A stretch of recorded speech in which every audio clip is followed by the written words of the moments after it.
Convido você para o resumo da lição de número 7 com o título Uma igreja que não teme a perseguição. Uma igreja que não teme a perseguição. Lembrando que nos dias de hoje nós temos uma perseguição tão terrível quanto no início da igreja. Hoje há muitos cristãos morrendo simplesmente pelo fato de possuírem uma Bíblia, simplesmente pelo fato de crer no Senhor Jesus Cristo, e essa perseguição está mundo afora. Há países que, se a pessoa for pego com uma Bíblia Sagrada, toda a sua família será presa, até os seus parentes familiares serão presos. Então precisamos orar para que as pessoas possam ter liberdade religiosa, liberdade de expressão, uma livre escolha, né? Para que a pessoa possa escolher se ela quer seguir a Jesus, quer servir a Jesus, ou se ela não quer servir a Jesus. Então a pessoa tem que ter o livre-arbítrio. Oremos por isso, viu? E que Deus tenha piedade de todas essas pessoas, de todas essas nações.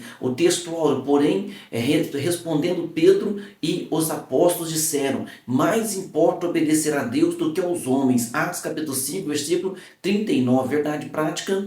Em relação à verdadeira igreja cristã, há duas verdades inegáveis. Primeira, a igreja será perseguida, e segundo, Deus a protegerá. Então lembre-se disso, a igreja ela sempre será perseguida. E outra verdade, Deus sempre a protegerá. Então de repente você pode fazer o seguinte questionamento: pastor, se Deus a protegerá, por que nós vamos olhar para o livro de Atos dos Apóstolos, vamos ver que Tiago foi decapitado, e no outro dia, quando Herodes prende Pedro, ele então iria matar Pedro, porque viu que os perseguidores da igreja, os judeus perseguidores da igreja, ficaram felizes com a morte de Tiago. Agora ele colocou um intento no seu coração. No outro dia, Deus livrou Pedro. Então por que então Deus livra Pedro e não livra Tiago? Você tem que saber uma coisa: Deus é o dono e é soberano em todas as coisas. Tiago cumpriu sua missão, Tiago fez o seu papel, e Pedro ainda tinha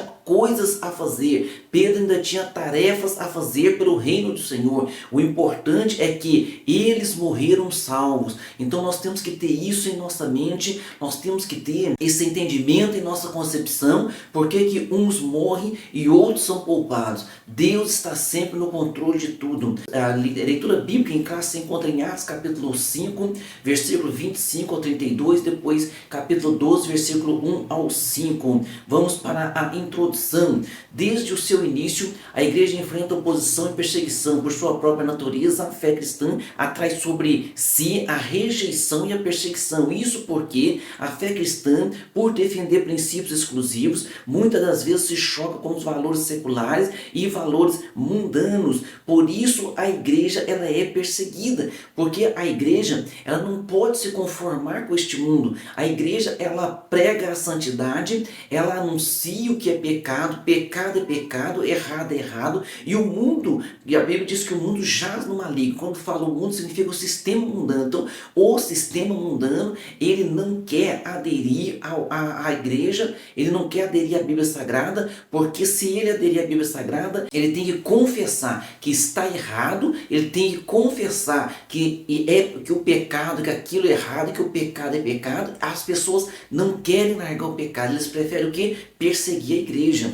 Na primeira parte, que é a igreja perseguida, no item 1, os perseguidores. Na Bíblia vamos ver que as autoridades religiosas da época dos apóstolos começaram a se opor à igreja. Então você vai observar ali em Atos capítulo 5, versículo 17, está escrito assim, ó: e levantando-se o sumo sacerdote e todos que estavam com ele, e eram eles da seita dos saduceus, encheram-se de inveja. Então nós vamos ver que essa perseguição, olha só, Atos capítulo 5 menciona 3 grupos: os sacerdotes, os saduceus, perseguindo a igreja do Senhor Jesus Cristo, que era um grupo muito influente, né, com poder político e religioso. Eles tinham o apoio dos sacerdotes, dos anciões, dentro dessas classes religiosas, eram os mais poderosos. Então os saduceus perseguiam muito a igreja, eles tinham muita autoridade ali entre os sacerdotes, eles tinham uma grande influência. Então nós vamos ver que aqueles que mais perseguiam a igreja do Senhor Jesus Cristo eram os religiosos. Mas por quê? Porque o Senhor Jesus Cristo estava, através da palavra verdadeira, estava mexendo com os seus interesses. Eles eram religiosos, ensinavam a palavra, mas não ensinavam da maneira certa. Então Jesus Cristo vem ensinando a palavra, ensinando da maneira certa, e houve então essa grande perseguição ao Senhor Jesus Cristo e à igreja. E a igreja hoje ela é perseguida pelo mesmo motivo. Esse grupo já havia tentado atrapalhar o ministério de Jesus várias vezes. Vocês lembram daquela ocasião em que foram fazer uma pergunta, né? Na verdade, eles estavam tentando fazer uma pegadinha com Jesus. Disseram: Jesus, na lei está escrito que se um homem casar e ele morrer, né, sem ter filhos, o seu irmão tem que suscitar filhos com aquela viúva. E Jesus então disse, né, a lei está dizendo isso. Aí eles falaram assim: então vamos te contar uma história, Jesus. 7 homens acabaram que eram irmãos, e todos eles foram morrendo um a um, e a mulher, que era esposa do primeiro, ela não pôde ter filhos. E os 7 irmãos então tentaram engravidar aquela mulher, pela lei mandava-se dessa forma, foram morrendo um a um, e por fim a mulher não teve filhos, por fim a mulher também morreu. Olha a história que eles contaram a Jesus. E agora, Jesus, já que tem ressurreição, que eles não criam na ressurreição, os saduceus, já que tem ressurreição, agora na ressurreição, já que os 7 homens, né, tentaram ter filhos com aquela mulher, porque a lei manda assim, agora na ressurreição, qual deles vai ser o marido daquela mulher? Jesus olhou para eles, né, e disseram assim: vocês leem a palavra, mas não entendem a palavra. Na ressurreição não se casam, nem se dão em casamento. Vocês vão ser, ou a pessoa vai ser semelhante aos anjos. Então no corpo glorioso não tem casamento, nem se vai gerar filhos. Então Jesus deixou isso bem claro: casamento é aqui na terra, gerar filhos é aqui na terra. Na eternidade nós seremos todos irmãos um do outro. Então quando o esposo tem uma convivência com a esposa, 30 anos, 40 anos, 50 anos, morreu, lá no céu não é marido e mulher, no céu são irmãos. Então nós vamos entender bem isso. Por isso que quando, né, a pessoa às vezes fala umas frases, né, o amor eterno. Amor eterno, sim, eu tenho amor eterno pela minha esposa, esse amor será eterno, é o amor de irmãos. Agora, o amor de marido e mulher que eu tenho por ela é enquanto nós estamos vivos. Se Jesus arrebatar a igreja agora, nós podemos estar, né, eu brinco, né, nós podemos estar abraçados, num beijo romântico. Se Jesus arrebatar a igreja, sim, arrebatar a igreja, aí nós vamos dar a mão para o outro, aí seremos irmãos, e vamos dizer: vamos ao encontro do nosso Senhor e Salvador Jesus Cristo. Amém?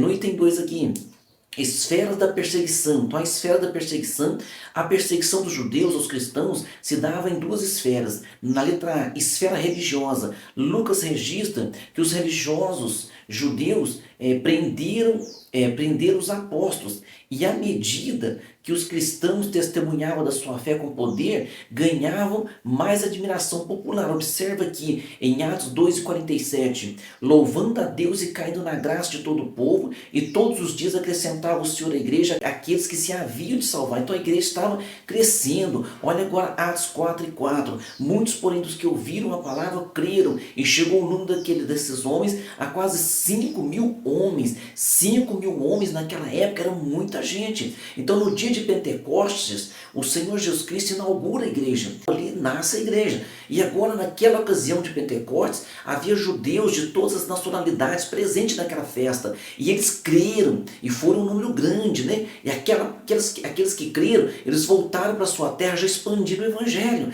Logo após, dias depois, está Pedro pregando, novamente muitas pessoas creram. E agora está dizendo, o número chegava a quase 5.000 pessoas ali em Jerusalém. Então é um grande número de pessoas. Então havia muitas pessoas se convertendo, muitas pessoas crendo, até mesmo entre os sacerdotes havia muitos que estavam crendo no nome do Senhor. Então a igreja do Senhor Jesus Cristo, ela precisa continuar expandindo, precisa continuar crescendo, mesmo em meio às perseguições, mesmo que as perseguições se levantem, o Senhor estará sempre à nossa frente. E também na letra B, na esfera política, nós vamos ver a história lá em Atos 12, né? Vamos ver que a perseguição se dá na esfera estatal, e é de natureza mais política, na esfera pública. ali o rei Herodes, um dos governantes que representava o reinado ali do Império Romano, então ele mandou prender Pedro. Por quê? Porque quando ele prende Tiago, o irmão de João,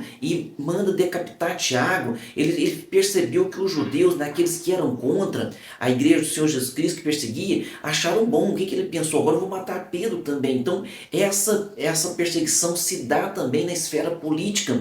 Por isso nós temos que estar atentos, porque há muitas leis, para serem aprovadas no Congresso Nacional, são leis que desafiam a igreja no sentido de que vão contrário aos princípios bíblicos. Não é contrário a um sistema religioso, nem contrário a alguma denominação, é contrário à Bíblia. Nós temos que trabalhar pela palavra de Deus, pela Bíblia Sagrada. Não podemos legislar em interesses próprios, mas em interesse do reino do Senhor Jesus Cristo. No item 3, a igreja enfrentará oposição. A igreja sempre enfrentará oposições, de um jeito ou de outro. Isso acontece porque o cristianismo bíblico, por sua natureza, acolhe a todos, mas também estabelece princípios que é para que as pessoas possam seguir. A perseguição pode mudar conforme o tempo, o lugar, mas o seu objetivo continua o mesmo: silenciar a voz da igreja. Então o que acontece? A igreja do Senhor Jesus Cristo, ela é perseguida, ela acolhe a todos, não pode fazer acepção de pessoa. Todos são bem-vindos, mas quando eles chegam a Jesus, aí Jesus vai colocar os princípios. Jesus vai dizer, Jesus vai libertar dos vícios, vai libertar do pecado, vai libertar de tudo aquilo que não agrada ao Senhor. E isso traz o quê? Traz dificuldade para as pessoas, porque as pessoas estão vendo o modo de viver da igreja e elas, por querer viver do seu modo libertino, então elas vão ver na igreja um grande inimigo. E na verdade, a igreja só é vista como inimigo pelo grande inimigo dela mesma, que é Satanás, que é o autor da mentira, Satanás, que é o pai da mentira, Satanás, que é o comandante do sistema mundano, das coisas mundanas. Então as pessoas que trabalham contra a igreja, elas estão favoráveis ao mundanismo. É isso que nós temos que observar com muito cuidado. No item 2, na parte 2 aqui, a igreja protegida. No item 1, um anjo de Deus. Lucas destaca que em meio à perseguição, Deus proveu um livramento para os apóstolos. Então aqui em Atos 5, versículo 19, está escrito assim, mas de noite um anjo do Senhor abriu as portas da prisão e tirando-os para fora disse, aqui está só o versículo diz, mas diz para eles assim, volta ao templo e vai pregar. Então eles estavam presos porque estavam pregando, estavam perseguidos porque estavam pregando, estavam vários soldados guardando aquela prisão. O anjo tira eles de dentro e fala, volta para o templo e vão pregar.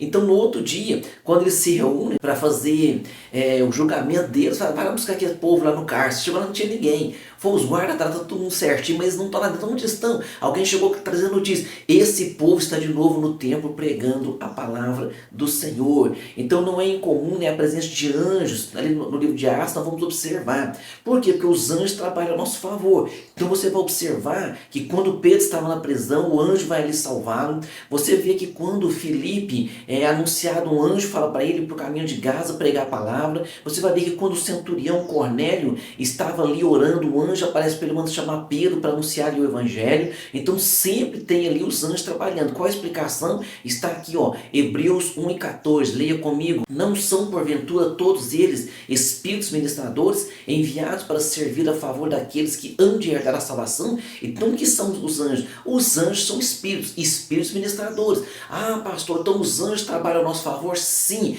trabalham ao nosso favor, mas não são nossos empregados.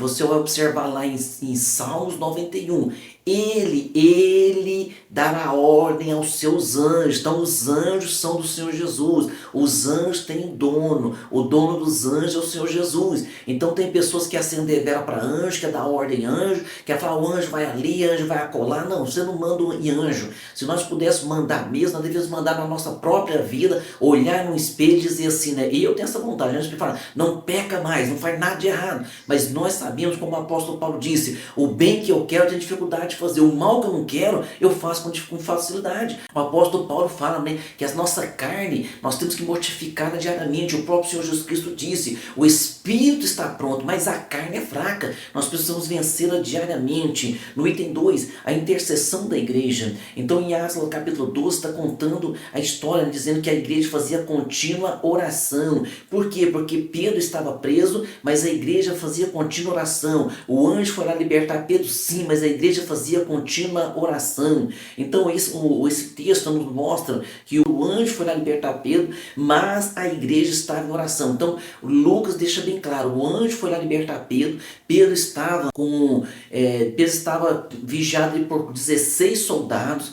Pedro estava com as suas mãos amarradas para que não pudesse se libertar, porque já havia o histórico que os apóstolos conseguiam se libertar, já havia esse histórico. Então ele estava com aquele grande cuidado. No outro dia ele seria morto. O anjo vai ali, desperta Pedro, acorda Pedro. Você imaginou que ia ser morto no outro dia, estava dormindo. Por que ele estava dormindo? Porque o salmista fala: em paz me deitarei e dormirei, porque só tu, Senhor, me faz habitar em segurança. Eu deito e durmo, acordo que o Senhor me sustentou. Então Pedro estava sossegado em Deus. Ou Deus podia libertá-lo, ou ele iria morrer e iria em paz com o Senhor. Então Pedro estava em paz. Quem serve a Deus tem que ter paz de espírito, paz no coração. Então ali a igreja fazia contínua oração. Por que Lucas fala dessa forma? Para mostrar que Deus quer uma igreja operante na oração, uma igreja intercessora. A morte de Tiago, o irmão de João, é mencionada anteriormente. Não temos uma explicação no texto bíblico por que não foi libertado. Então, por que um é morto e o outro é libertado? Por que um é curado e o outro morre daquela enfermidade? Pastor, nós oramos tanto, Deus já curou o câncer do fulano de tal, do ciclano, do beltrano, mas aquele irmão querido que nós oramos tanto, ele morreu enfermo. Ele morreu pela enfermidade, mas está salvo, está guardado no Senhor. São os mistérios de Deus. Então, a uns Deus cura, a outros Deus recolhe para a sua glória. Mas por quê? Porque mesmo aquele que for curado, um dia ele vai morrer. Lembra Lázaro? Lázaro ficou 4 dias morto, o maior milagre da Bíblia, né? Claro que o maior milagre é a salvação, a libertação, mas nessa expressão de milagre, o maior milagre, o homem morto 4 dias, agora Deus o ressuscita. Passou pouco tempo, vocês lembram? A Bíblia conta a história dizendo que eles mataram Lázaro. Por quê? Porque Lázaro é um testemunho muito forte, muito vivo, então tinham que silenciar Lázaro. Então, mesmo que Deus cure alguém, esse alguém está com 50 anos, ficou enfermo, Deus cura. Ele inteirou 60 anos, ficou enfermo, Deus cura. Ele inteirou 70 anos, ficou enfermo, Deus cura. Ele inteirou 80, 90, Deus curou, ele continua vivo. Inteirou 100 anos, e eu já assisti pessoas de 111 anos partindo para a eternidade. Assisti uma irmã nossa com 107 anos,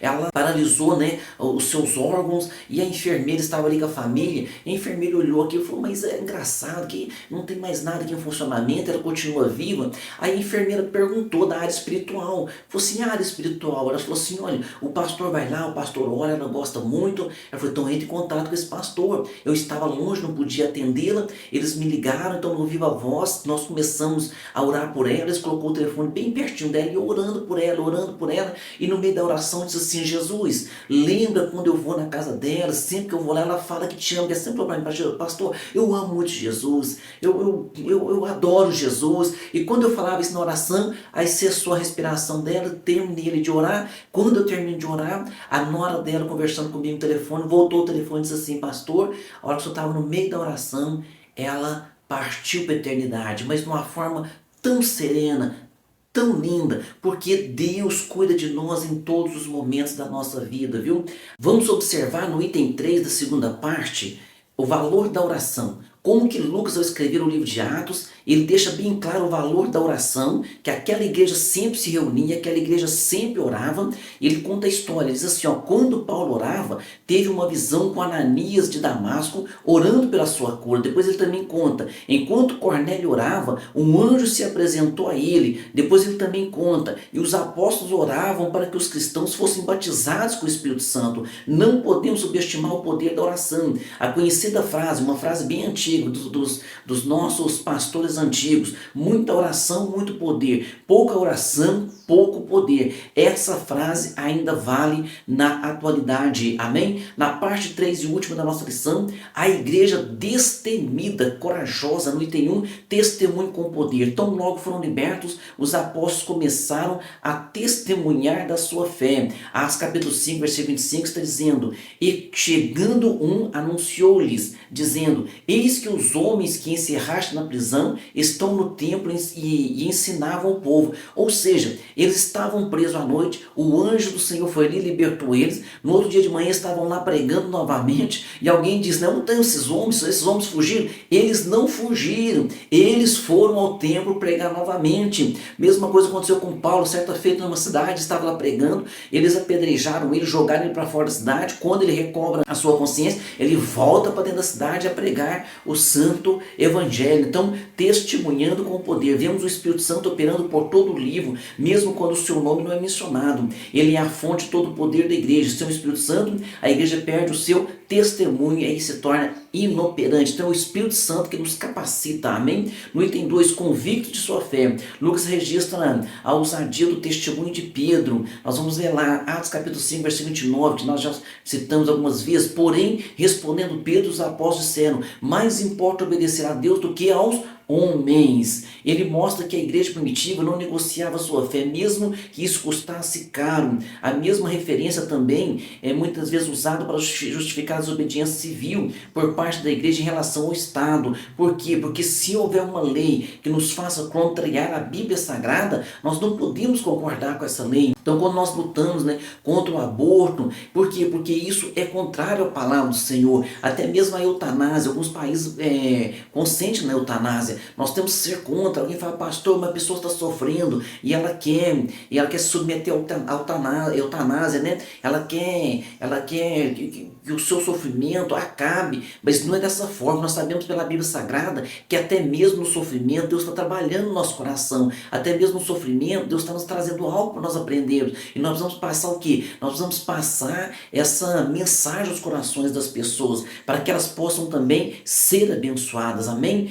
Conclusão: vimos como uma igreja capacitada pelo Espírito Santo enfrenta perseguições. O cristão, portanto, não deve assustar com essas perseguições. No contexto do cristianismo bíblico, essa é a regra, não exceção. Ou seja, sempre haverá perseguições. Mas observe bem, ninguém gosta de ser perseguido. Contudo, as Escrituras nos previne a respeito dessa realidade. João 16,33, lembre esse versículo, João 16,33, tenho-vos dito isto, para que em mim tenhais paz. No mundo tereis aflições, mas tende bom ânimo, eu venci o mundo. Tende bom ânimo, eu venci o mundo. No mundo tereis aflições. Ah, pastor, lê o versículo para nós. No mundo sereis empresário. Não tem esse versículo? Lê o versículo para nós, pastor. No mundo não sofrereis decepções. Não tem esse versículo? Lê o versículo para nós, pastor. No mundo não vão passar por problemas. Não tem esse versículo? Lê esse versículo para nós, pastor. No mundo vocês não vão sofrer enfermidade. Não tem esse versículo. No mundo tereis aflições, mas tem de bom ânimo, pois eu venci o mundo. Ah, pastor, então o senhor quer que a gente goste de sofrer? Não, de forma alguma. Não é, eu gosto de sofrer, de forma alguma.